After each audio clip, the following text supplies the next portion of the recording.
Hello everyone, I hope you all are fine. आज हम discuss करने जा रहे हैं pyro sequencing.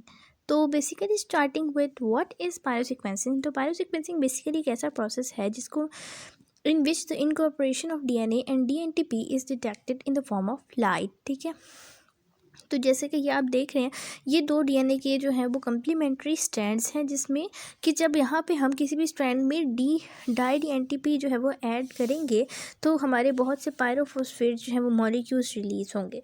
These pyrophosphate molecules will be used to for the formation of ATP using the enzyme ATP sulfurylase, and this ATP can be further utilized to form light using the enzyme ल्यूसीफेरेज।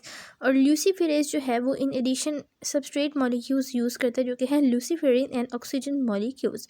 तो इस तरह pyro sequencing में हमारी addition of D NTPs is detected in the form of light. ठीक है, using the enzyme ATP sulfurylase and luciferase. And ये जो ल्यूसीफेरेज हमारा एंजाइम है, ये वही एंजाइम है जो कि हमारा फायरफ्लाइज में जो है वो लाइट प्रोड्यूस करता है। ठीक है, तो स्टार्टिंग विद के हमारी जो है, हमें एक बात तो पता लग गई कि हमारी पायरो सीक्वेंसिंग का मैकेनिज्म यही है कि हम जो डीएनटीपीज आ रहे हैं उनसे हमारी जो है वो उनकी डिटेक्शन हमारी लाइट के ज़रिए से होगी। तो अब हाउ हमें ये कैसे पता लगेगा कि डीएनटीपीज जो हैं वो हमारी कौन से डीएनटीपीज ऐड अप हो रही हैं। तो how to detect which nucleotide is added और विच डीएनटीपी इज एडिड। तो इसके लिए हमारा रिएक्शन जो है वो हम एक फ्लो सेल में कैरी आउट करते हैं। और फ्लो सेल एक ऐसी मशीन है जिसमें हम एक टाइम पे एक ही डीएनटीपी डाल सकते हैं। तो होता क्या है कि ये जो फ्लो सेल होता है इसमें एक वॉल्व होता है, मतलब एक इस तरह का खाना होता है इसमें, और उसके अंदर जो है हम वो जो है टेम्पलेट स्ट्रैंड रखते हैं जिसको हमने सीक्वेंस करना है, और एक वक्त में हम उसके अंदर एक ही डीएनटीपी जो है वो डाल सकते हैं। ठीक है, तो और फिर हमें ये कैसे पता लगेगा कि कौन सा डीएनटीपी डाला है। उसके लिए हमारा जो फ्लो सेल है उसके साथ हमारा एक कंप्यूटर अटैच होता है जो कि डिटेक्ट करके बताता है कि कौन सा डीएनटीपी है, और वो कंप्यूटर ऑब्वियसली जो है वो लाइट के ज़रिए से डिटेक्ट करता है। और हमें ये पता है कि जैसे कि हमारे इस पायरो सीक्वेंसिंग में जो हमारा फ्लो सेल है उसमें कंटिन्यूसली रिएजेंट्स जो है वो आ जा रही हैं, तो हम पॉसिबल है कि जो हमने टेम्पलेट स्ट्रैंड रखा हुआ है जिसको हमने सीक्वेंस करना है, तो पॉसिबल है कि वो भी इस वॉल्व के अंदर से बाहर निकल जाए। ठीक है, तो उसके लिए हम जो है अपने टेम्पलेट स्ट्रैंड को जो है हम क्या करते हैं, to avoid this template is immobilised on a bead which keeps it in the flow cell. तो इसको अवॉइड करने के लिए हम जो है वो अपने टेम्पलेट स्ट्रैंड को बीड के साथ अटैच कर देते हैं, जिसकी वजह से वो हमारे फ्लो सेल में से बाहर नहीं जा पाता। और हमें पता है कि जो इस तरह का फ्लो सेल का वॉल्व होता है उसमें एक टेम्पलेट स्ट्रैंड की बहुत सारी जो है वो कॉपीज़ होती हैं। तो इसकी वजह से जब एक डीएनटीपी डाला जाता है तो बहुत सारे पायरोफॉस्फेट रिलीज़ होते हैं, और फिर जो है हमारी इंटेंस जो है वो लाइट प्रोड्यूस होती है यूजिंग द एंजाइम, ये जिस तरह हमने पहले डिस्कस कर चुके हैं। ठीक है, तो कभी कभार ऐसा भी होता है कि हम कभी कभार कोई डीएनटीपी हमारा यूज़ नहीं होता, तो कोई हमारा जो अनयूज डीएनटीपी है वो ए पायरेज एंजाइम जो है वो उनको रिमूव कर देता है। और अगर हम कोई डीएनटीपी नहीं डालेंगे तो कोई लाइट नहीं आएगी और हम कोई सीक्वेंसिंग नहीं कर सकते। तो यहाँ पे मैंने एक फ्लो सेल की डायग्राम बनाई हुई है, तो ये मैं यहाँ पे भी एक्सप्लेन कर देती हूँ कि जो टेम्पलेट स्ट्रैंड हमने जो है वो सीक्वेंस करना है वो हम इसके अंदर रखेंगे और उसको एक बीट के साथ अटैच कर देंगे ताकि वो इस फ्लो सेल से बाहर ना निकल पाए। उसके बाद हम एक टाइम में इसमें जो है वो एक डीएनटीपी जो है वो डालेंगे, और ये डीएनटीपी जब इस टेम्पलेट स्ट्रैंड के अंदर जाएगा वो वहाँ पे जो है वो स्टॉप करेगा रेप्लिकेशन को, और वहाँ से हमारे जो है वो पायरोफॉस्फेट रिलीज़ होंगे। और पायरोफॉस्फेट रिलीज़ होंगे तो using the enzyme ATP sulfurylase and luciferase हमारी जो है वो हमारी फ्लो सेल के ऊपर लाइट प्रोड्यूस होगी which is detected by our computer. ठीक है, तो इस तरह से ये सिंपल फ्लो सेल मैकेनिज़्म जो था वो हमारा कंटिन्यूस था। तो लेकिन अब हम इस फ्लो सेल में एक वक्त में एक ही जो है वो डीएनटीपी डाल सकते हैं, तो ये एक प्रोसेस जो है वो काफ़ी लॉन्ग हो जाएगा। उसके लिए हम एक मोर एडवांस प्रोसेस यूज़ करते हैं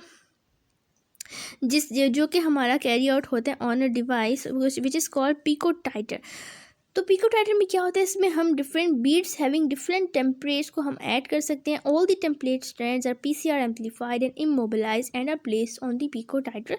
यानी वही जो पिछले प्रोसेस में हो रहा था, इसी तरह जो हमारे बीड्स हैं उनको हमने जो हमारे टेम्पलेट हैं उनको हमने बीड्स के साथ अटैच कर लिया, उनको हमने एम्पलीफाई कर लिया, उनकी बहुत सी कॉपीज़ बना ली, और अब हम उनको जो है वो पिकोटाइटर मीटर में रखेंगे, जिसमें कि ये हमारे 3 वॉल्व्स हैं और इस तरह हर वॉल्व के अंदर एक सिंगल बीड है जिसके ऊपर एक टेम्पलेट स्टैंड की बहुत सी कॉपीज़ हैं। ये इसलिए ताकि जब हम DNTP डालें तो बहुत सारे पायरोफॉस्फेट रिलीज़ हों और बहुत सारी लाइट प्रोड्यूस हो जो कि हमारा कंप्यूटर ईजिली डिटेक्ट कर पाए।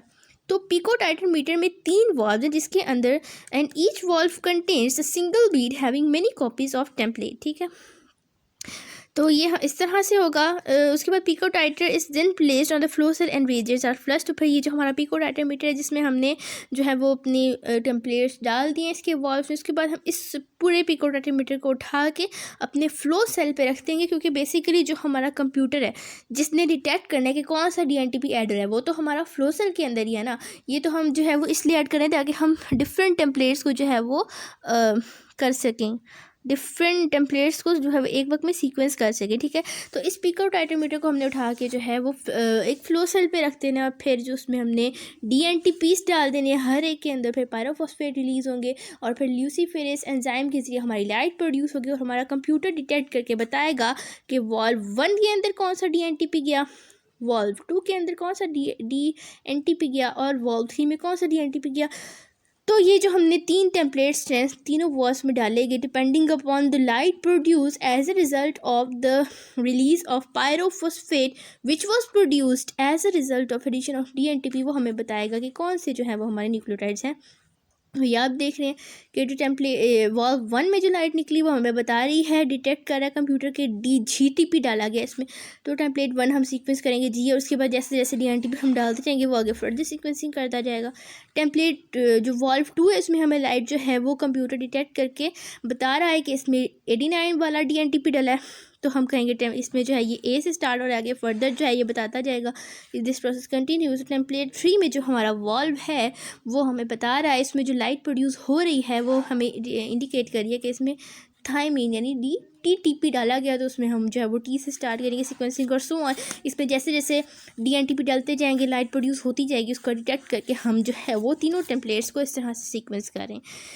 सो today we discussed the pyrosequencing, how the pyrosequencing is going on inside the flow cell, and it is basically a very important and very modern process of sequencing. I hope you understand. Thank you so much.